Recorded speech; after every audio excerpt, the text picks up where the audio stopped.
Se escucha, doctor. Ahora comenzamos. Muy bien. Por favor, silencien su micrófono para que no tengamos problemas.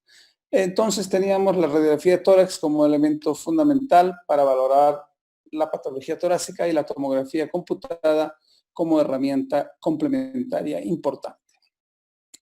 Ambas modalidades, sin embargo, para la obtención de la imagen requieren el empleo de rayos X. Y por lo tanto, cuando hablamos de rayos X, vamos a hablar de densidades, ya sea en la radiografía o en la tomografía. Vamos a hablar de estructuras hipodensas cuando son de menor densidad que el líquido, como ser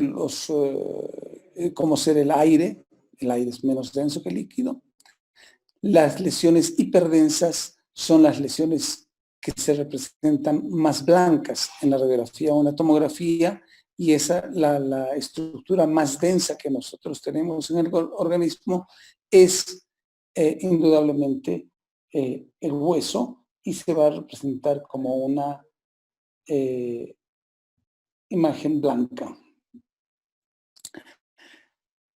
Esto es hiperdenso, esto es hipodenso, esto es aire, es negro, negro es el aire, porque los rayos X van a pasar sin ninguna interrupción de tejido. Los pulmones tienen mucho aire, la tráquea, el esófago. Vamos a tener aire exclusivamente en vía aérea y estructuras intestinales. El aire en cualquier otra localización no es deseable y es absolutamente una guía de que algo malo está sucediendo. Una vez que nosotros, como la anterior clase, estas son imágenes que ya habíamos visto en la anterior clase, valoramos las estructuras anatómicas, tanto mediastínicas como parenquimatosas, mediastino y parénquima, vamos a ir a valorar algo de patología por algunos segmentos. Vamos a comenzar por mediastino. En la anterior clase habíamos clasificado el mediastino en mediastino anterior, el mediastino anterior, el mediastino medio y el mediastino posterior. Ahora vamos a tratar de ubicarnos en patología mediastínica. Esta es una guagua muy chiquita. Les había mencionado que lo negro es aire. Estos son los pulmones en la parte más alta. Y esta otra estructura que contiene aire va a ser la tráquea. La tráquea habitualmente está situada en la región central. Esta tráquea en esta guagua está desplazada hacia la derecha. Ya les había mencionado en la anterior clase que por convención esta región es la derecha y esta región es la izquierda en todo tipo de imágenes radiológicas. Esta tráquea, por lo tanto, está desplazada hacia la derecha por esta estructura que es hipodensa, tiene menor densidad que el músculo, más densa, sin embargo, que el aire, y por lo tanto tiene contenido líquido. Y la tomografía nos permite caracterizar esas lesiones de esa forma, y esto resultó, por supuesto, a la anatomía patológica como un quiste de la región cervical una vez retirado. Esta es una imagen muy antigua de resonancia magnética, pero es muy útil para que ustedes puedan entender a qué nos referimos cuando hablamos de resonancia magnética. La resonancia magnética es una modalidad que, a diferencia de la tomografía y de la radiografía, no usa rayos X, y la obtención de la imagen se realiza con un campo magnético muy alto. Actualmente se usan 1,5 o 3 Tesla como campo magnético. Hay, por supuesto, en investigación equipos que utilizan 7 Tesla, pero no están en este momento disponibles para aplicación clínica. Los equipos más empleados son los de 1,5 Tesla y los de 3 Tesla. Este es un equipo de mucho más bajo campo magnético y acá hablamos de intensidades de señal, ya no hablamos de densidad. Entonces, una lesión va a ser más hiperintensa o más hipointensa. Hiperintensidad, hablamos con lesiones blancas, e hipointensidad con lesiones más bien grises. Esta imagen, el líquido, esta es la aorta, pero como está en movimiento se ve hipointenso en secuencia, es una secuencia T1, pero el líquido estacionario se va a ver de baja intensidad de señal. Fíjense en esta área, por favor. Esta área en secuencia T1 es hipointensa y en secuencia T2 es francamente hiperintensa. Y esto correspondería a un quiste de duplicación esofágica. Los quistes de duplicación del tubo digestivo pueden estar en cualquier localización. En este caso está en el esófago cervical. Ahora vamos a tratar de ver la correlación de las distintas modalidades de imagen en patología para que ustedes tengan una apreciación de cómo pueden ser útiles las imágenes. Antes de comenzar a mostrar esta lesión, les voy a explicar un poquito. Vamos a retroceder a la anatomía mediastínica que habíamos repasado en tomografía. Y hay muchos elementos en radiografía de tórax que nos pueden ayudar a localizar lesiones. Si ustedes ven esta línea continua acá, esta es la línea paraespinal. Es una línea que es la línea que una interfase entre el cuerpo vertebral y el campo pulmonar, y por eso la vemos continua, y esto nos está reflejando que el mediastino posterior está libre. Si nosotros vemos esto, es el callado de la aorta, y el callado de la aorta lo podemos diferenciar. ¿Por qué? Porque la aorta tiene una densidad de sangre y está en íntima relación con el pulmón, que tiene densidad de aire. Ese contraste que existe entre las dos estructuras nos permite discriminar dónde está el borde de ese callado de la aorta. Lo mismo pasa con el corazón. Este es el contorno izquierdo del corazón, pero ¿por qué podemos verlo en forma enterita? ¿Por qué? Porque ese contorno del corazón está en contacto con el pulmón. Entonces, acá tenemos una masa. Esa masa pareciera que está en íntima relación con el contorno cardíaco. Pero si estuviese pegada al margen del corazón, ustedes entenderán que se perdería la relación entre el corazón y el pulmón y por lo tanto perderíamos esta línea. Sin embargo, acá podemos ver que está claramente definida la lesión y claramente definido el contorno cardíaco.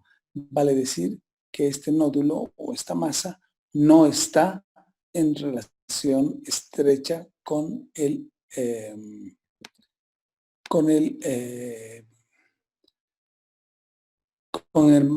margen cardíaco. A ver, Abel Céspedes, por favor, abre tu micrófono y dime si has sentido lo que he mencionado respecto a esa relación del corazón respecto a la masa. Sí, doctor. Perfecto. Muy bien. Si es que alguien tiene alguna duda, por favor, abre su micrófono y me dice para que le pueda volver a explicar.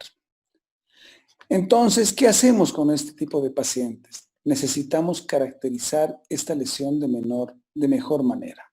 Y para hacerlo, la siguiente herramienta que tenemos va a ser una proyección lateral. Y ahí sabemos que no está atrás la lesión, sino se encuentra porque hay aumento de densidad en la parte anterior.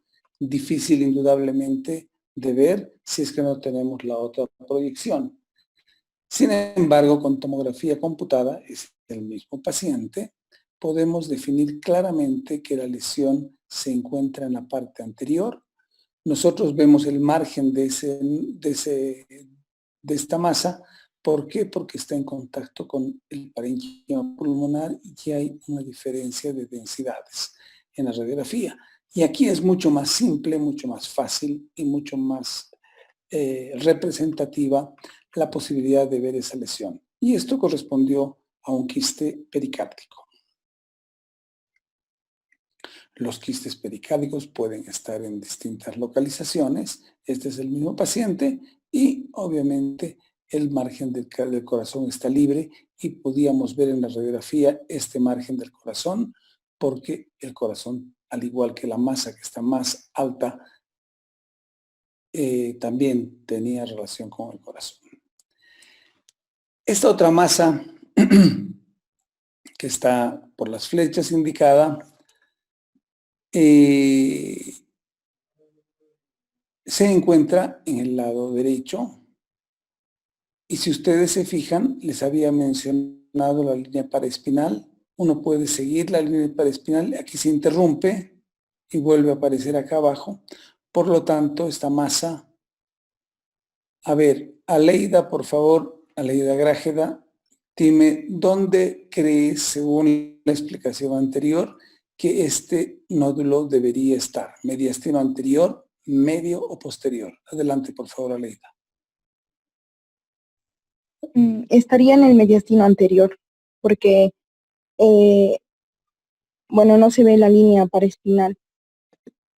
Perdón, Aleida, ¿mediastino qué? Anterior. Anterior. Bien.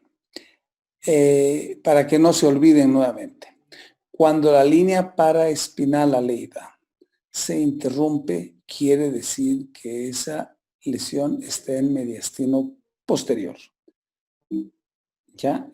Entonces, esto corresponde a una masa que tendría que estar en mediastino posterior. Hacemos una imagen lateral y ustedes ven que se va hacia atrás.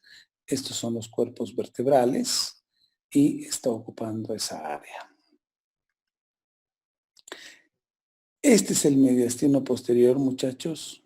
¿Ya? El pulmón debiese estar llegando hasta acá y nosotros debiésemos ver la línea paraespinal. ¿Por qué? Porque esta alta densidad del pulmón de la vértebra con el pulmón de baja densidad nos da esa interfase que es la línea paraespinal. En este caso está rota. Habíamos mencionado en la anterior clase que cuando había una lesión de mediastino posterior, uno tendría que pensar, a ver, Anaí Galarza, por favor, dime qué habíamos mencionado en la anterior clase como posibilidades diagnósticas cuando uno encontraba un tumor en mediastino posterior. Anaí, ¿estás? ¿No estás? Vamos a tener que pasar lista, yo creo. Ah, ahí está. Sí, doctor. No lo sé, no recuerdo. No recuerdas. Ya, perfecto. No hay problema, estamos para aprender, hija. Vamos a volver a repetir para que por favor no se les olvide. Cuando nos enfrentamos a una lesión de mediastino anterior, vamos a volver a repetir un poquito, tenemos que pensar en 4 T's. Teratoma, tiroides, timo o el terrible linfoma. El linfoma no tiene T, por eso le han puesto terrible. ¿Ya? Eso es una mnemotecnia para acordarse las 4 patologías más frecuentes. No es que solamente existan esas. En mediastino medio, por supuesto, patología de esófago, patología de grandes vasos, adenopatías y también tiroides. Y en mediastino posterior, cuando tenemos una masa tumoral en mediastino posterior como esta, la primera posibilidad diagnóstica tiene que ser tumor neurogénico. ¿Por qué? Porque por esta área van a pasar los ganglios, los nervios y ganglios de los nervios que transcurren por esa área y que salen del canal espinal. Pero en medicina nada es 100%. En este caso, no fue un tumor neurogénico el que estaba ocupando ese mediastino posterior, sino fue un quiste broncogénico. Es el patólogo finalmente el que va a tener la última palabra. Bien, hemos hablado de mediastino posterior, les había comentado de las 4 T's de mediastino anterior y ahora vamos a ver un poquito de estructuras de mediastino medio. Esta lesión, radiológicamente, una radiografía de tórax, no va a poder ser vista fácilmente. ¿Por qué? Porque la radiografía de tórax nos va a mostrar muy bien, esto es el callado de la aorta. ¿Por qué? Porque la aorta, este contorno que vamos a ver, tiene contacto con el pulmón. Acá, este otro margen, esta es la vena cava que está un poco desplazada, vamos a ver apenas este contornito, porque esto, por supuesto, no lo vamos a poder ver en la radiografía de tórax porque está tapado por el hueso, por estos otros vasos, y por lo tanto no vamos a poder identificar esta lesión que tomográficamente podemos claramente definir como una masa tumoral, ¿ya?, que está invadiendo el lumen de la tráquea, y esto resultó ser un tumor de tráquea con invasión extensa a mediastino. No era un tumor mediastino con invasión a tráquea, sino el endoscopista cuando entró, que vio esta pequeña lesión, pero obviamente no tenía idea que existía toda esta masa enorme. O sea, a la endoscopía se veía simplemente el iceberg. A la radiografía de tórax prácticamente nada, y la tomografía fue la herramienta más importante para poder caracterizar esa lesión. En mediastino anterior habíamos visto al timo. Aleida, que habías mencionado antes, mediastino anterior, fíjate cómo la línea paraespinal acá es continua, o sea, quiere decir que el mediastino posterior está libre. Eso quiere decir que esta masa no está en mediastino anterior. Eso es lo único que podemos decir con nuestra radiografía. No podemos decir absolutamente nada. Podemos en la descripción decir hay una masa que está alterando el contorno mediastínico o una masa que ensancha el mediastino de partes blandas. Y se acabó. ¿Qué se hace? Se hace una radiografía de tórax que no contribuye en mucho en este caso, pero la tomografía francamente nos muestra cómo esa lesión está ocupando mediastino anterior y correspondió en este caso a un quiste de origen tímico una vez hecha la anatomía patológica. Terminamos con mediastino. Ahora nos vamos a los campos pulmonares.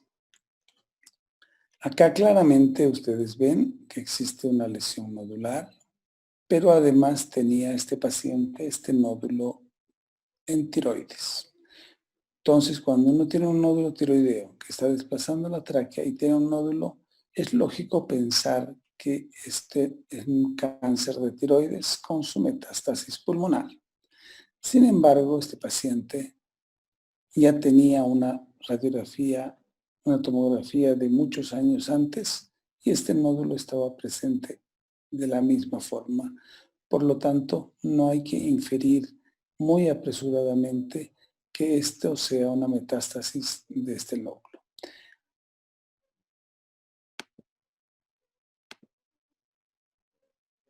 A ver, Helen Peñaranda Ayala. Tenemos un nódulo. ¿Por qué no podría ser una metástasis? Así de simple vista. ¿Qué entiendes por metástasis? Hola. Hola, doctor. Sí, te escucho. Ya, la metástasis es la diseminación de un tumor a partir de un tumor primario a larga distancia. Perfecto, doctora. Ahora, si tienes un tumor primario y hay una diseminación, encontrarías, digamos que sea un tumor de mama y que el pulmón es un órgano, digamos, donde ávidamente van las metástasis de mama. ¿Ya? Si esto mide 1 centímetro, digamos, ya más o menos, ¿qué más esperarías en estos pulmones? En un paciente que está sospechando metástasis. Doctor, estamos hablando, sigue del cáncer de mama, tomando en cuenta el cáncer de mama. De cualquier cáncer, mija. Estamos hablando de metástasis en pulmones. ¿Qué sintomatología puede presentar, doctor? Eso es lo que me está preguntando. No, mi hija, radiológicamente, ¿qué esperarías como metástasis? En radiología, no clínica. Te voy a ayudar. Y les voy a ayudar a todos para que tengan un criterio. Cuando uno habla de metástasis, habla de diseminación, como muy bien lo dijo la doctora. Y cuando uno tiene un nódulo de 1 centímetro, esperaría innumerable cantidad de otros nódulos. ¿Por qué? Porque es muy raro que haya un nódulo solo, aislado, en una metástasis, en una diseminación metastásica que generalmente es por vía hematógena, o sea, por la sangre, entonces va a ver nódulos de distintos tamaños. Entonces, ese es un elemento muy importante que nos ayuda a definir si una lesión es metastásica o no. Pero el otro elemento más importante, como en este caso, es el que este paciente ya tenía un estudio previo que nos permite saber que ese nódulo ya estaba antes, y si ya estaba muchos años antes del mismo tamaño y características, por supuesto, la posibilidad de que sea malo está prácticamente descartado. Volvemos a mediastino medio y acá estamos viendo Yulisa Alcocer. ¿Qué te parece, doctora?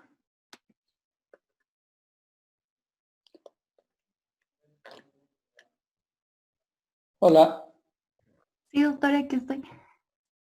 ¿Qué te parece? ¿Qué crees que es esto? Yo te voy a ir ayudando.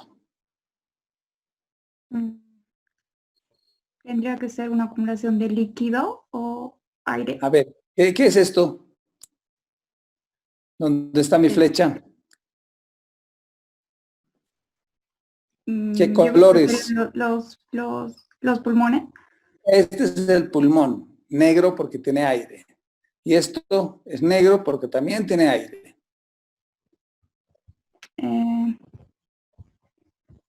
Entonces, Y habíamos mencionado que aire solamente teníamos en vía aérea y en tubo digestivo. ¿Esto qué será entonces, doctora? la tráquea. Eso mismo, la tráquea. La tráquea normalmente está ubicada acá. Entonces la tráquea está desplazada, ¿sí? ¿Qué será esto, doctora? Es una masa, pero es Perfecto. Hay una masa heterogénea y esto correspondía a una extensión de glándula tiroidea, un tumor, un bóceo endotorácico que estaba ocupando esa área y estaba desplazando la tráquea. ¿Listo? Por supuesto, para saber si es un bóceo, uno tiene que ver todas las otras imágenes desde el cuello y esto tiene continuidad con la glándula tiroidea. ¿Ya? Pero esto es simplemente para mostrarles que en mediastino la tiroides, el bóceo endotorácico, tiene esa característica. ¿Ya? Por favor, si puedes apagar tu micrófono. Muy bien. Aquí está un ejemplo muy claro de las limitaciones que tiene la radiografía respecto a la tomografía. Ustedes ven esta radiografía de tórax y lo único que se ve acá es este doble contorno que llama la atención. Llama la atención porque no debiese existir y uno no sabe realmente si esto es un doble contorno por un tumor, si esto es un doble contorno por una estructura vascular tortuosa que esté por acá, o que sean ganglios. Uno llega hasta ahí. Pero la tomografía computada es claramente superior en este aspecto para caracterizar muy bien la lesión y verla. Nosotros acá en radiografía, lo único que vemos es este contornito, y sabemos que hay una cosa que está anormal acá, pero que está dada por este contorno. Toda esta otra masa, la parte grande de la masa, está acá atrás y no tenemos capacidad de visualizarla por la radiografía de tórax. Entonces, ¿a qué quiero ir con esto? A que cuando haya una duda razonable en la radiografía de tórax, el siguiente examen más importante actualmente es la tomografía computada. Estos pequeños ganglios, miren, acá los vasos están con contraste y por eso los tenemos blancos. Este redondito es un vaso que va al cuello, es del mismo tamaño que este redondito, que si no tuviésemos el contraste, no pudiésemos discriminar los nódulos. Pero estos pequeños nódulos que hay acá son imposibles de verlo en una radiografía de tórax. ¿Por qué? Porque no alteran de ninguna manera el contorno mediastínico. Gerson Jesús, ¿se entiende eso? Sí, doctor. Ya, perfecto.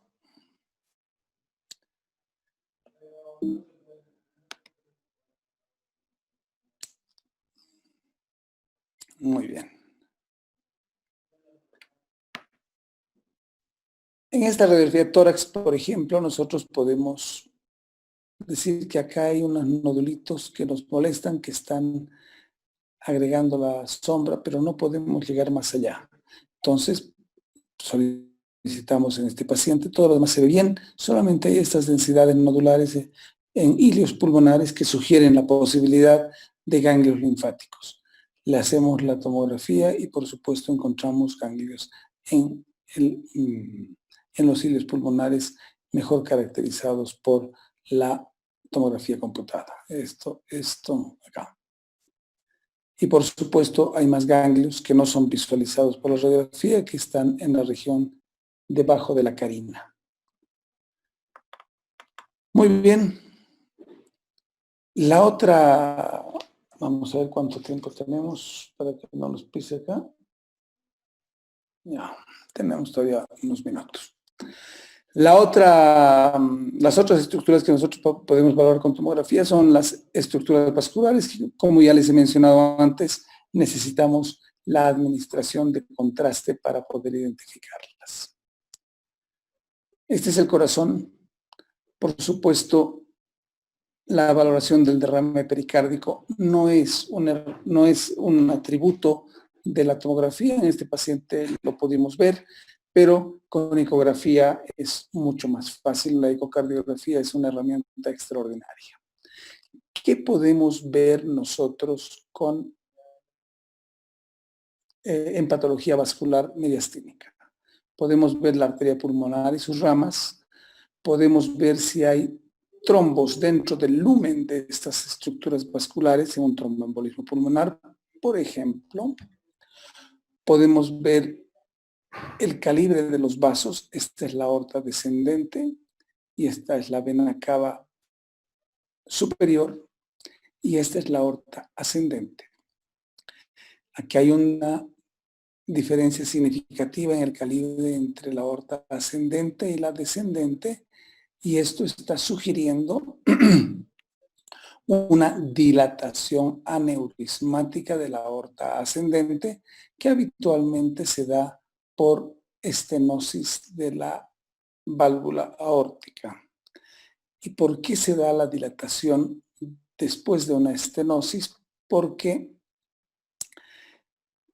como aumenta la presión a través de una estrechez, es como si ustedes apretasen la punta de una manguera cuando está saliendo agua a presión, en vez de que el agua salga en forma uniforme, va a salir con jets a los lados y esos jets a los lados van a con el tiempo dañar las capas musculares de la aorta distal a la estenosis y van a, por supuesto, producir una estenosis. Eso se produce en cualquier área del organismo, en cualquier arteria, cuando hay una estenosis significativa.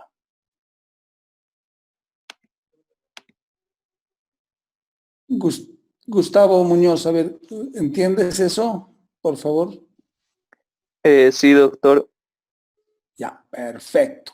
Si alguien no entiende, me abre su micrófono y me habla.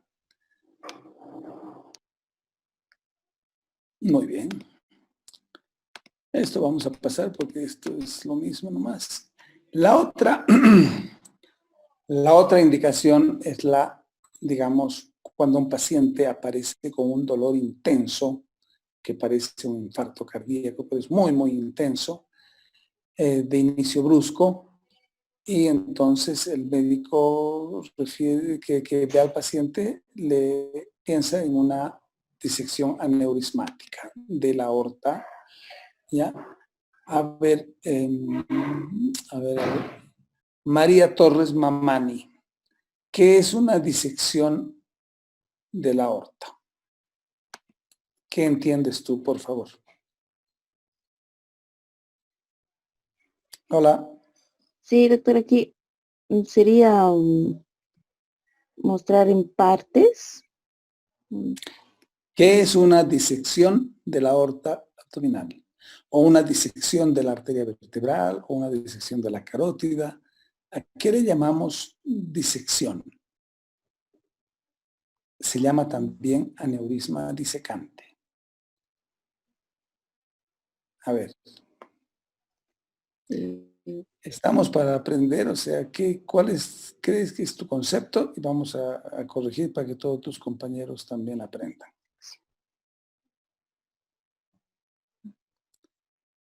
¿Qué entenderías tú por disección de la aorta o aneurisma disecante de la aorta? Que es lo mismo. A ver, vamos a ir de otro poquito. ¿Cuántas capas tiene la aorta? Eso es en anatomía nomás. ¿Qué capas tiene la aorta? La pared de la aorta. ¿Te acuerdas? No.